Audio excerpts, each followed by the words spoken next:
13তম প্রতিষ্ঠাবার্ষিকী উপলক্ষে জাতীয় প্রেস ক্লাবে আলোচনা সভা আয়োজন করে নাগরিক ঐক্য।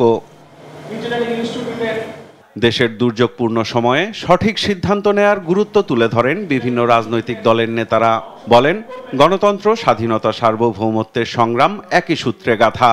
যতটুকু ঐকমত্য এসেছে তার ভিত্তিতেই নির্বাচনের তারিখ ঘোষণার দাবি জানান তারা। স্থানীয় সরকার নির্বাচন করার নামে যারা কথা বলছে, আগামী 2-3 বছর এটার মধ্যেই যেন মানুষ থাকে, এই ধরনের চক্রান্ত ষড়যন্ত্রকে রুখে দাঁড়াতে হবে।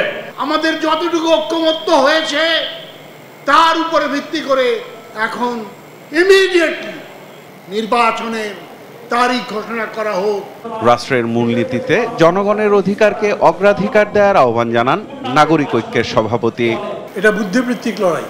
আগেরটা যতখানি আবেগের লড়াই ছিল, এখন ততখানি আবেগের লড়াই নয়, এখন এই লড়াইটা বুদ্ধিবৃত্তিক লড়াই। প্রফেসর ইউনূস বলেছেন, যে জায়গাগুলোতে আপনারা মিলতে পারবেন না সেটা ভবিষ্যতের জন্য রেখে দেন।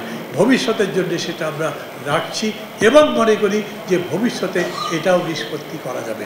ফ্যাসিবাদ বিরোধী সব দলকে এক প্ল্যাটফর্মে থাকার আহ্বান জানিয়ে বিএনপির স্থায়ী কমিটির সদস্য সালাউদ্দিন আহমদ বলেন, নির্বাহী বিভাগকে দুর্বল নয়, বরং সব ক্ষেত্রে ভারসাম্য নিশ্চিত করতে হবে। এবারের শহীদের আকাঙ্ক্ষা এবং প্রত্যাশা যদি আমরা পূর্ণ করতে ব্যর্থ হই, বাংলাদেশ রাষ্ট্রের ভবিষ্যৎ আর দেখি না। আমরা সেই সংস্কার চাই যে সংস্কারের মধ্যে কোনো বিভাগের অধিকার খর্ব হবে না। আমরা সেই সংস্কার চাই যেই সংস্কারের মধ্য দিয়ে রাষ্ট্রে একটি শক্তিশালী গণতান্ত্রিক রাষ্ট্র কাঠামো নির্মিত হবে।